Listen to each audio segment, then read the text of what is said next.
of Raymond, and you can see Larsson's having a look up the inside as well, maybe just showing him in his mirrors.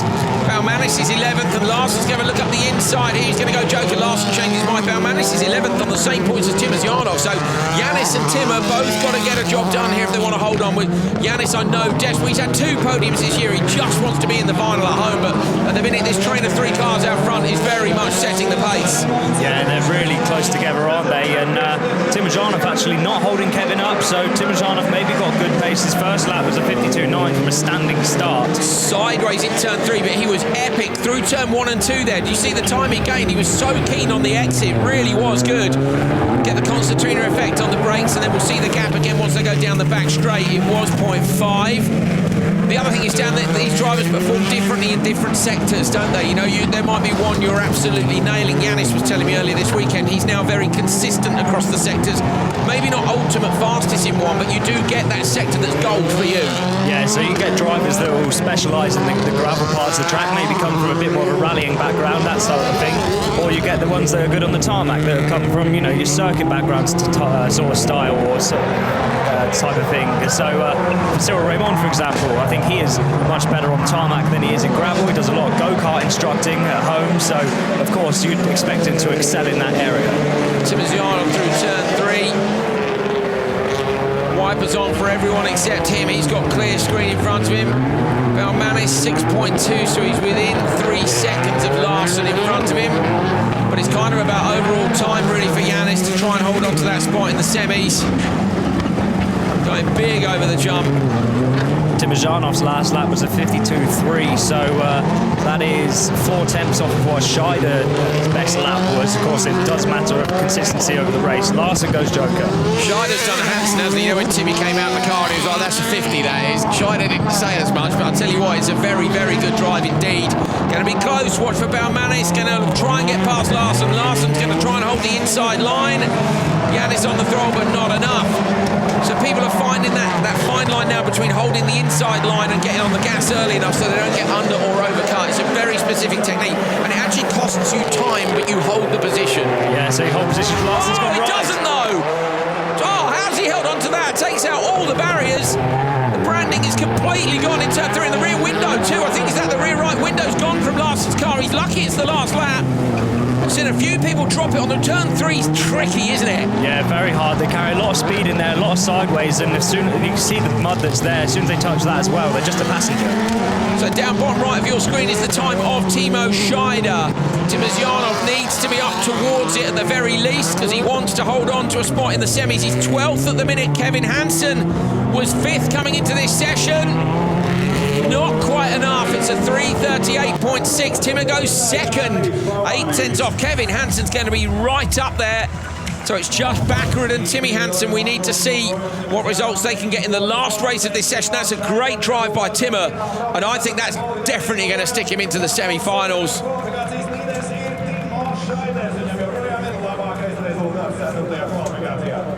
Well, Timosyanov rolls back to the paddock having had a great run in that 3:38.6. Kevin Hansen 2nd, then Cyril Raymond. Baumanis was in 11th place. Is that time going to be enough to hold on? Larsson, unfortunately, isn't going to be making it to the semi-finals.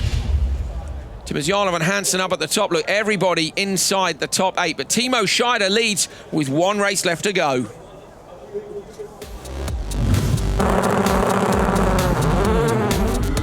Great start by Tim, and when you're Baumanis, that's so frustrating, isn't it, to know how right they got it? Yeah, they're already, you know, 2 or 3 car lengths in front of you at this point, so that's just a real kick in the teeth. You know from here you've got to do the fighting straight away. Especially when you know Tim is equal with you on points, because those are the guys you're kind of looking for. That's Baumanis short-shifting, trying to get up the inside of Larsson. Now, I wonder if we might see on board from now. We thought we might see Larsson. Look at that. Took out a load of the barriers. I'm pretty sure he took out his own rear window as well. Here it is, look at this. And now Yanis is like, wow, I need a bit more space down the side. So Timosyanov comes round to take the checker flag. He goes P2 in Q4. Timo, 2nd quickest so far in this session, and a big smile on your face when you came in here. You look happy. I see you 3rd time in a row this weekend, you know.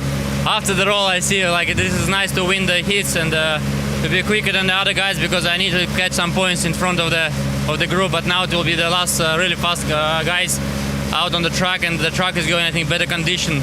Yeah, I think I lost somewhere on the third lap to the Kevin Hansen, like I saw it in the mirrors that he's catching. Yeah, but it's my mistake, and I think I lost something in 3/10 of the second, like 8/10 of second. Still, it's good to come back. Yeah, you can see the roof is okay. Yeah, Hopefully see you in the semis. Same way to have said. The roof is okay. That's because he bounced off it yesterday. If you missed Q1, go back and watch the stream. You'll only have to wait 2 minutes. He does it in turn 1 of the first race. So he did a Nittis. I don't know if it's a Nittis or a Timosyanov now, but on board with Timmy Hansen, we've got an on board with Reinis Nittis. Nittis was in P8 and he was second in the last session. We've just seen Timosyanov go second in this one, so the Hyundai's going well in the wet. I'm getting excited now. We're getting towards the sharp end of this. I want to see Timmy and Andreas get through this okay as well. Where are they? Timmy's 6th at the minute. Andreas is at the moment in the TQ spot, but he's in the outside of the grid for the final race of qualifying here around 9 of the FIA World Rallycross Championship.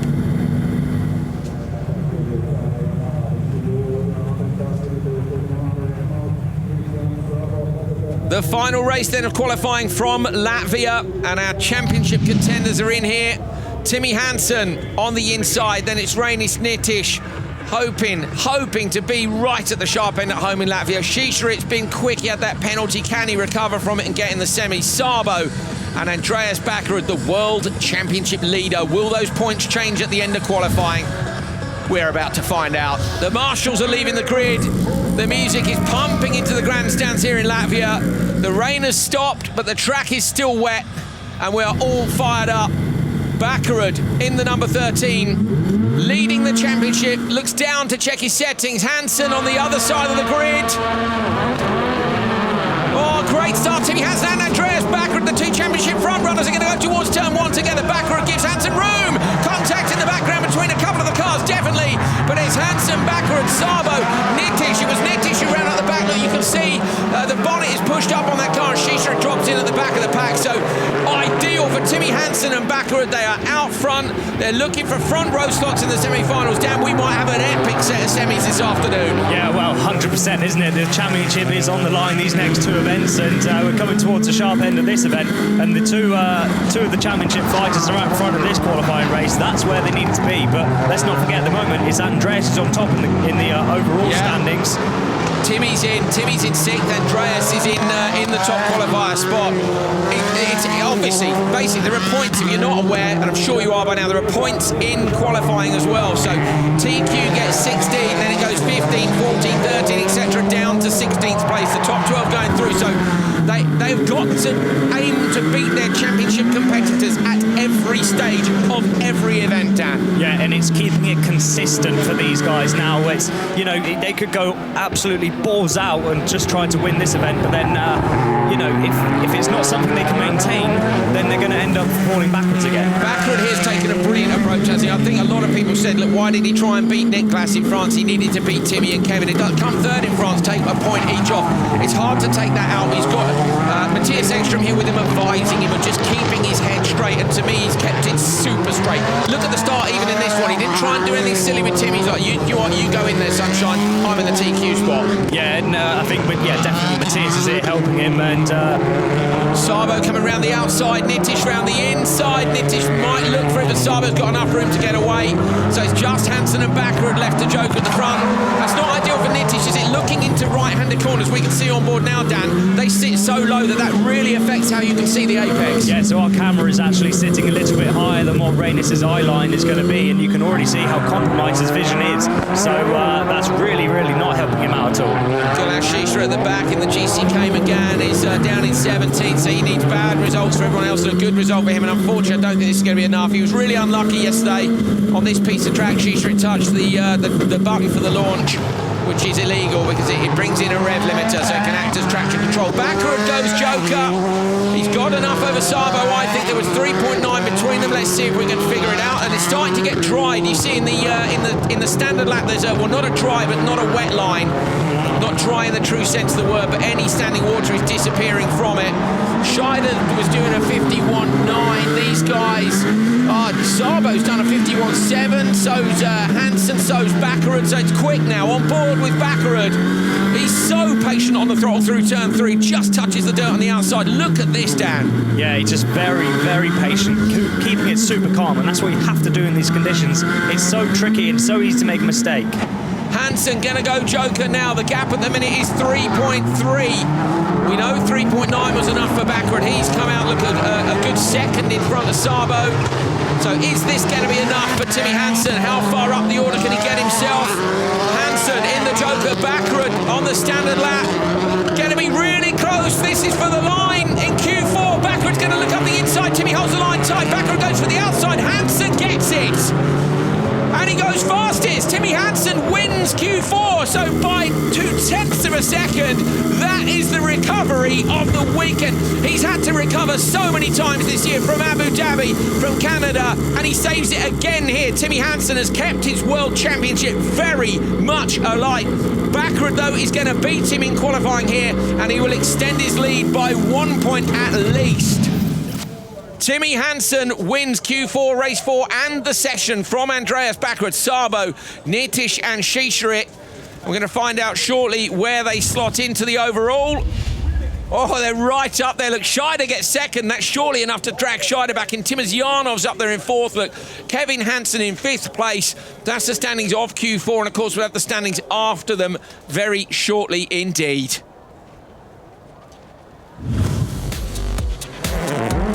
Hansen off the line on the inside with a great start. Oh, there's the contact with Nitish. Yeah, so Rainer's got a lot of wheel spin off the line, and then I've dropped it on the brakes. I think just misjudging how the grip levels out there, locking up and going into the back of Szabo. We're right on board now with Andreas. Listen to how patient he's got to be with the car in these conditions. It's super slippy out there, and you cannot light the throttle up. Yeah, super smooth drive from Andreas Bakkerud. Not quite enough to deny Timmy Hansen, but it should be enough for Bakkerud to hold the TQ. Timmy, when I spoke to you last night at the end of Q2, you said that you knew you could make a comeback, and you've won both sessions of qualifying today. Yeah, it's unbelievable. Like how we managed to pull ourselves together after what happened yesterday is probably the most unsportsmanlike racing I've ever seen. So the Audis they had, Larsson pushed me off 2 times. Finally now he's gone, he's out of the game. I'm back in the game, and we've shown that no matter what they do, they can't beat us. So they're in for a hell of a fight now. We look forward to it. Thanks, Timmy. Thank you. Well, the crowd are finally able to take their jackets off and lower their umbrellas, which is always good for a decent view. In fact, they even released a video here a couple of years ago saying about not having your umbrellas up in the grandstand because the person behind you can't see. That's the detail that Latvian RX organisers go into. Hello, what are they drinking there in the middle of that, look? Is that a hot drink, or is that some sort of a shot to warm your insides? In a glass, yes. Are we allowed those? Probably not, to be honest. We're borderline sober, so maybe I think having a drink during the show would not be good, would it? It would not be good. So on to Euro RX's final qualifying session. Fujik on the inside. We've got our local driver as well. Just trying to find my grids for Euro. These were changed last minute as well due to a penalty for Karai, who had contact with Mandy August, and they're actually both in this one.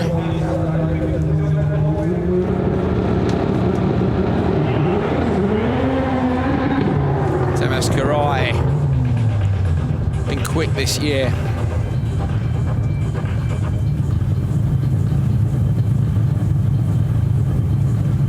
Listen to that little low rumble. 13 degrees C. So it is cold.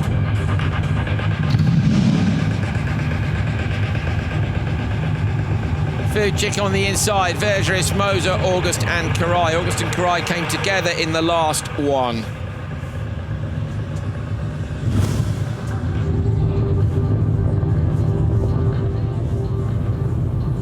I do like the DJ here in Latvia, has to be said. Yeah, I'm having a little Brings pop away up the in here. tunes, doesn't he? He does. It's quite varied as well. We've heard all sorts. Gets a bit more chilled towards the end of the day, but he knows how to raise the crowd just before a race. Karai, good reaction time on the outside. Better traction as well, so Karai's going to move across for the whole shot.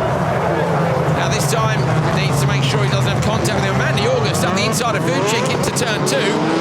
Go on, Mandy, get stuck in. Vucic just gets the better of her. I went and had a wander around the paddock last night. It's great, a paddock at night, everybody's still working on the cars, and Mandy was there with her team late, about 9 p.m. They were looking at geometry on the car, the guys were there, just reading out the numbers. Vucic goes sideways, does he spin, does he hit the wall? He does, and he hits Mandy. No, that's a disaster for Mandy August, she didn't deserve that. No, she got taken out in the last qualifying session by Karai on his way out of the Joker lap, and now again being taken out by Vucic. I mean, it's not Vucic's fault in my opinion. I think he just dropped it on the brakes there and then collected Mandy, so I think there's no one really to blame at that point. But yeah, really bad for her. She's down in 13th, right on the cusp. There's not going to make it, is she? That's game over, basically, isn't it? And not her fault. And she'll know that, Dan, won't she? Because she'll know that she needed a result in this one. Yeah, she'll have known that, especially because there's 3. There's 4 drivers on 100 points each. That's from 10th to 13th in the overall qualification points for European. So that's the cut-off for the semis, and she could have. Well, she just had to beat obviously the guys just in front of her by 1 place, and she would have made it up there. But now she's not. She's 30 seconds off, nearly, pretty much 30 seconds off the back of Karai. Oh, that's gutting. There we go. So poor Mandy August has been collected twice today, and I think we'll be going home feeling a bit frustrated by that. So Vucic and August have Joe good versions. You can see now in the white and black DS3. It's Karai and Moser at the front. In terms of lap times, we're going to try and see whether or not they're comparing to the top guys. I mean, they're not really, are they? They're in the 51s and 52s in world. 53 is still very impressive, don't get me wrong. Well, we are looking at results here. It is Andreas Backerud who is the top qualifier. Timmy Hansen goes second, Bachuska is third, and Kevin Hansen is fourth. So the top 3 in the World Rallycross Championship, who were separated by 2 points, are on the front row in the semi-finals here in Latvia. That is the dream result, I think, for you guys at home if you're enjoying this championship as much as we are. Backward will have extended his lead over Timmy by 1 point, and Timmy will be 2 points ahead of Kevin because he's beaten him by 2 places in qualifying. So Backward will have a 3-point lead over Timmy Hansen. Kevin Hansen will be 2 points further back. There you go. Live maths. You can send me your appreciation for that on social media. It's probably wrong. Anyway, Karai out front. Still hasn't joked. He's going to go on this last lap. Just going back to the results there, Timmy and Kevin both on the front row of semi-final 2 together. Oh, good shout. Yes, Dan Rook. Well, they're going to be able to go tactics, aren't they? Who's going to be behind them? Nitish, Sabo, Timazyanov and Balmanis. Balmanis is in so both the Latvians are in semi-final 2. Oh, the crowd are going to be going mad for that. Karai comes round to take the checker flag in this. He could do. Where's Karai overall? Let me have a quick look at my results. 8th overall. Ah, cool. So if Karai gets a good run here, and he has, to be fair, it's a good clean run. Consists, 53.2. It's not bad. Lap times aren't bad at all. They're towards the tail end of the world runners. But that should see him. Well, he's definitely going to be in the semis, and he might move up a little bit. Time would have been good enough for P2 in that last European qualifying session, but he did a 3:44.3 just now. And the winning time was Brinson 3:43.9. Second place is a 3:45.9. So he's going to be should be up there. Bearing in mind, how much do you think? I think the track's changed a fair bit now. Dan, what do you reckon? Yeah, there is a drying line. It's as weird as it sounds to say that. It's, when we're like, oh, it's dry. It's not dry. If you went out there and laid on it, you'd get wet. But it's not. There is no water there, is there? It's damp tarmac as opposed to wet tarmac. And then on top of that, you got standing water. So there you go. It's like made up a scale there. It's 1 on the scale of wet, with 3 being this morning. Tamas Karai and Attila Moser at the top of this one. Fucik goes third, Vergeris and Mandy August, who got collected. I'm sorry for Mandy, she was racing really well there. This was the start. So it's Vergeris and Mandy August who didn't get the start, but watch for Mandy August in turn 2 here. So she gets alongside Fucik here and doesn't get up the place. And Fucik, to his credit, sees her and gives her enough space. That's how you give racing room in turn 2. But Karai out front, absolutely monstered that. And it'll definitely be in the semis. How far up, we don't know yet. There's August going round, unlucky. Into the joker for Karai. Tommy, a really good result for you. Do you think you've made it through the semi-finals? Maybe. A very good car. Thank you. Remélem sokan néznek, megpróbálok mindent összeszedni az elődöntőre, és a döntőre, ha be sikerül jutnunk. Az autó jó, a vízre sikerült beállítanunk az autót. Remélem egy jó eredménnyel fogunk elmenni innen. És szurkoljatok! Thank you. 2 more races of Euro to come. And then obviously it's semi-finals and finals this afternoon. Weather forecast said basically it was going to rain all day, and we haven't got that at the minute. To be honest with you, I don't really care once we reach the semis, because what I wanted was equal qualifying, and I believe we've pretty much had that. I don't think there's nobody here who's made it or not made it on the basis of the weather. Whereas it's sometimes frustrating if it rains halfway through a session, obviously, and then you're like, meh. But let's see later on. They're only racing later, so it doesn't matter so much. Here we go. Race 2, Q4 Euros from Latvia. Sebastian Eriksson, Linus Westman, Paulius Pleskavas, Matt Soman and Zoltan Fash.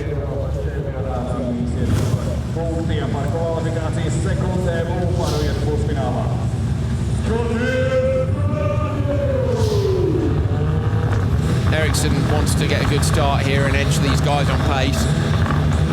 Roman's quick too, I think the others not quite so much. So Eriksson, it seems, was better in the dry in the Beetle than in the wet. Good start though, Eriksson will get to turn 1 first, easily. Behind him, or is anyone going to drop it? Matt Soman moves in, Vash spins, Pleskava stops. What happened at the back there? We'll concentrate on up front. Pleskavas gets going in front of the commentary position, so turn 1 is clear. Pleskavas' steering is maybe broken because he's going to park it outside turn 1. Oh, I'm not sure I'll park it there. I've seen 3 cars going the wall with it this morning. Wherever. There's a marshal down in front of him trying to wave him on, actually. But that marshal's been stood there running away from that wall all morning, so he's like, it's probably not. But when your steering's broken down, you don't have many options, do you, on the old park in front? So Eriksson and Westman, standard lap. Oman goes joker. Tell you what, I'm not betting against Oman here. No, and he's got nobody behind him. Oh, Sebastian hitting the track marker there. He's got to be careful not to get a penalty. I don't know if he's had any warnings so far this weekend, but yeah, so those are the floppy bollards we've seen across the season, where various people have been hitting them. A lot happened in Sweden, where we saw a lot of 5-second penalties, and actually in Q4, Cyril Raymond hit one of those markers, and he received a 5-second time penalty, and that is what put Balmanis up into the semi-finals, because Cyril Raymond was down in 13th, and with that 5-second time penalty, it meant that Balmanis and Cyril obviously switched places in the Q4 running, and that put Balmanis up into the semis. Dan Rook better at live maths than Andrew Coley, there you go. But no, we spotted that a little while ago, didn't we? But we needed to wait for confirmation to come through from the stewards. Basically, get a warning, then they get a 5-second penalty, then they get a DQ. We've had a few conversations about it on air. We know, well, you know our thoughts and we know some of yours on it. There needs to be a penalty, because the problem with these cars, Danny, you can drive over whatever you want, basically, other than walls.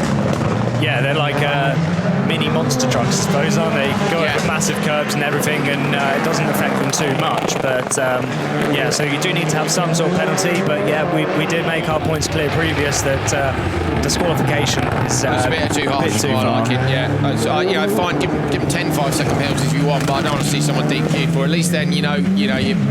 Oh, there you go. Anyway, enough. Eriksson out front, Westman second.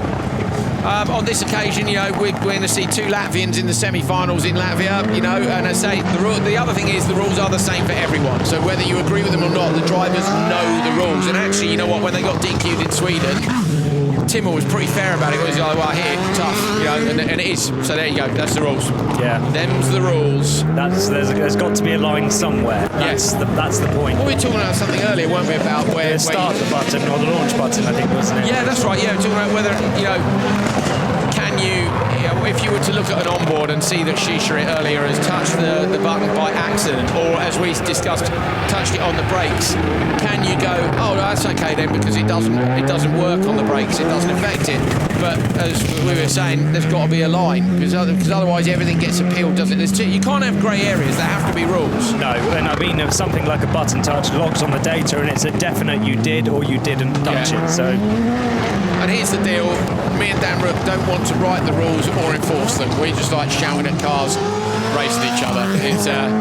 Dan occasionally will appeal the rules in his driver roller course when he knows he's wrong, and then go to the stewards and say, no, that wasn't how it happened. Ericsson's going to take this one, and I think he's going to take fastest time as well. He does. 3:43.1. Ericsson beats Karai. Karai remains in P2. Better drive. What are you? 3:43.1 compared to Ericsson's earlier time. Yeah, he's about 6 seconds faster, but could be as much in the track as he's driving. They might have dialed the car, the track might have come to them a little bit. It's actually really hard, isn't it, when the conditions are changing, to know quite where it came from. So yeah, they're keeping the rain max on, keep the wind out, keeping the flags in the background. It is pretty windy and it is cold. Ericsson takes it from Westman and Oman. It's a Swedish 1-2-3. Zoltan Vash in 4th. Paulus Pleskovas parked in turn 1. And it was a pretty quick run. You can see there Ericsson and Westman towards the top. Ericsson leading Q4. Fast race still to come. Ericsson, almost a clutch kick, sounded like a bit of belt slip going on there with the engine as well on the inside, but either way, it had enough, and then that was the problem for Vash in the background in the ex-Larsen machine. I'm not quite sure what happened there. Do you think he got hit from behind and he was on the curb at the same time? I don't know, I think Pleskovas was maybe on the inside and Vash turned across in front of him. Pleskovas went into the wall to break his steering and Vash just went around. I can see Pleskovas at the minute trying to direct the forklift truck, which is going underneath his car. There was a spin for Oman. So Oman had a spin in that one as well. But Ericsson takes it. He's fastest so far. Sebastian, quickest so far in this session, and how are you getting to grips with the Beetle? It's for sure it's different from what I'm used to, but it's getting better and better. We made some changes now, so it's for sure more grip, but I didn't use it as well as I should, so I don't think the time will be enough, but I'm learning, so hopefully it's better for the semi-final. Well done, thank you. Thank you. I've got a lot of time for Sebastian Ericsson. That guy's a World Championship winner, in my opinion. He could be. He won that round at Sweden against the very best. And you can see what a nice bloke he is. He's there in his RX2 race suit, driving a Beetle. It's a different car. I'm learning. We've just changed the settings. I didn't use the grip enough. He's just super honest, super down to earth. And you'll find him at pretty much every rallycross event in the world, basically. If he's not driving a car, which unfortunately he rarely is, he'll be there working on the cars. He's a top bloke. I want to see Ericsson. Sebastian Ericsson is probably my favourite person to see in the World Championship full-time. Fair? Yeah, I'd say, well, we messaged each other in the week when we saw he was driving, didn't we? You're like, yes. In the Beetle, we're like, yeah. oh, yes. He's fast. I want to see it. Now, this is what I don't like to see. Two identical cars parked next to each other. They're not identical. We know we don't always get it right. We're sorry. Well, Brinderson, at least we can recognise immediately. But I mean, in all seriousness, these guys, these are 5 very quick drivers here. Ericsson will be hoping that he's going to be right up there, won't he? Brinderson with a practice start. Dan, talk us through this procedure here when they're loading the grid. Yeah, so, I mean, they do a dummy start here to check the grip levels, the RPM. Of course, it's going to be slightly different when you get to the grid, but you do a bit of a dummy launch to figure out if you've got your RPM set to the right right level in terms of how much wheel spin you get or if you bog the car down. Now, a thing to also remember once you've done your dummy launch is you've spun the tyres up. That doesn't necessarily heat the tyres. They don't do that for tyre warming. Just spinning them like that just heats the surface, and as soon as they pull up on the grid, it's going to be cold again. But what it does do is clean off the muddy, dusty stuff they've picked up from crawling around in the paddock. So they've got clean tyres to go off the line with. So we see two Dubourgs waiting to come up to the line. Who's that down there? They're doing a little adjustment. Oh, they're making a little adjustment to one of the jump start sensors. Henk is holding them back. That's Henk's stay here pose. Really? I see him walking around the paddock like that. It's just we've put something down the back of his jacket so he can't drop his arms down. He's holding them in place, gets the thumbs up from the marshal. Then he's on the radio to raise control. So if you guys knew what happens in the background to make an event like this work, it's pretty fascinating. I've said it before, it's a small team of people. They work very, very hard indeed. Now, in the background, look at that car in the background. We need those people to move out the way, don't we? That's the Project E Rallycross car, which was released on Friday night. World debut here at the Riga Motor Museum at Bikinieki Sports Track. 3 electric motors, 400 volts. Manfred Stoll is going to be driving it around the track soon. And I am maybe going to be one of the passengers. We're trying with the wet and delays to things for the schedule and so on. We're not sure, but I'm going to try and go for a ride with Manfred Stoll in that Project E car. It's got crazy amount of torque. There it is. You can see it in the background. They're getting ready to run that car now. So Brinterson, Dubourg, Hedstrom and Evgen. Andrea is in P2 and JB is in P3.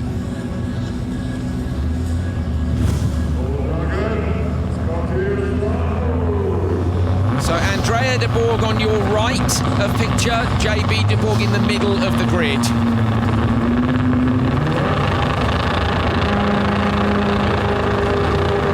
Last race of qualifying for Euro this season. Great start on the outside by Sondre Evgen, both the Dubourgs as well. Sondre Evgen going to try and come around the outside, but JB Dubourg has got there first. Andrea Dubourg drops down to third, so JB Dubourg leads. Sondre Evgen in behind. Now JB, of course, had a problem last time. Yeah, so I think he got put around on the brakes, didn't he, in turn 1, in between turns 1 and turns 2. But when he got going, he was the fastest man on the circuit. But obviously, time lost. He was right down the order. So now he's got a clean run out and a clear track in front of him. It'll be interesting to see if he can lay down the lap times again. JB Dubourg leading from Evgen then. Evgen going with him. Sondre Evgen at the moment is, where is he, Dan? P5. P5, so wants to be on the front rows, and particularly in the wet, if it remains wet this afternoon. I mean, any time in the semi-finals, but when you've got the risk of contact, that extra space on the grid is nice. You can even fluff a start a little bit and maybe hold a position, whereas if you fluff a start on the 5 in a row start, you're gone, aren't you? Straight out the back door. Yeah, you're instantly backwards. So obviously, front row is you've got that, maybe a couple cars with lengths advantage over the people starting further back. So yeah, Evgen currently in a position to be on the second row as it stands, so he's going to want to work his way up, but he's got to beat this time of Sebastian Eriksson if he wants to get up onto the front row. He's 4 points back, qualifying points that is, from Sebastian, but he seems to be going quite well here, and JB cannot shake him off in this run, and you can see they're matching. I'm just looking at the sector times, they're matching lap times, or sector times at least on this lap as well. Joe Curb around the outside, Andrea Dubourg. No high curb on the inside, is there? Because you've got that wall there, so they know they're not going to cut the wall. They're able to run that curb. Hedstrom taking the joker, and Andrea Dubourg's going to. Troy doesn't hold him off. I was going to say he was going to hold him off, but Hedstrom's got him there. Found better traction on the exit of the last corner. Peter Hedstrom and Andrea Dubourg super close together. Now, I don't know whether or not it's worth Andrea. No, Andrea's in third, isn't he? Peter's down his 7th, so I'm going to say, does he risk it for a pass? Well, going to give him a little nudge, have some of that, Peter. I'm right here. And again, contact again. Andrea hits him 3 times now, maybe more. And when you're Peter Hedstrom, how's that feeling when you get that nudge, nudge, nudge? Yeah, you know know that you've got to be really careful every time you come into the braking zones, maybe even brake a little bit earlier, just in case you get a hit from behind, so that you can, you know, still stop for the corner. Evshan's gone this time. The gap was exactly, no, sorry, it was more than 3. It was 4.9. 3.9, sorry, Evshan holds on. Look at this, you can tape those cars together. They couldn't be any closer, and De Bourg this time looks for the traction, and he finds it. Andrea De Bourg passes him back. Oh, just saw out the commentary position, Peter Hedstrom in the gap between turn 1 and turn 2. He got on the throttle and went into the back of Andrea, so lucky Andrea didn't get punted there. I like it. They're returning the favour, aren't they, basically? They are returning the favour as to the previous lap, while JB De Bourg out front is Bosch in a 52.9, which is the same lap time, pretty similar to what Sebastian Eriksson did. He hasn't quite matched it yet. Joker lap on the last lap for JB De Bourg and Brinderson. Can be close, maybe. I think Brinderson's far enough ahead of Evshan, to be fair. It's looking about 3.5, isn't it, for the Joker in the wet? JB De Bourg takes it. Is he fastest? He is. So JB De Bourg goes quicker by half a second than Sebastian Eriksson to win this session. JB De Bourg was 2nd, 5th and 3rd, so that's his first session win of the weekend. And it was between him and Brinderson, but Brinderson will get the TQ. JB De Bourg wins it from Brinderson. Sondre Evshan, Andrea De Bourg and Peter Hedstrom had that great fight. Look, finished 7/10 of a second apart. Eriksson ends up 2nd, Karai 4th. Look, Westman is down in 6th, but it's JB De Bourg who wins Q4. It will be Brinderson who is top qualifier. Off the line, pretty even, except for Hedstrom. Yeah, Hedstrom not quite getting the RPM right there, but JP had a really clean run in, and well, once they got through the first corner, it was nice and clean by all the guys here. Nobody getting into too much rough and tumble at the later stages of qualifying here. This was great. So this was Hedstrom. Look, he got a clean, clear exit up the inside. That was easily done. I was fascinated more by the way Andrea De Bourg finds the traction, because he's quite clearly behind, but still manages to find enough sort of offline on the inside. So great job by him. JB De Bourg, as I say, has won the session. He will be 2nd after Q4, and he loses 1 point in the battle to Brinderson. There's only 3 in it ahead of the semis. That is a qualifying session win. You have won Q4. How was it? Was so good. My start was amazing, and after I pushed a lot to make the best time, because I know we have the spin since yesterday, but we don't arrive to do it, so it's done. We are fighting with Thomas for P2 with 2 points behind him, so it's not finished. We will push a lot. Look forward to the semis. Thank you. Thanks.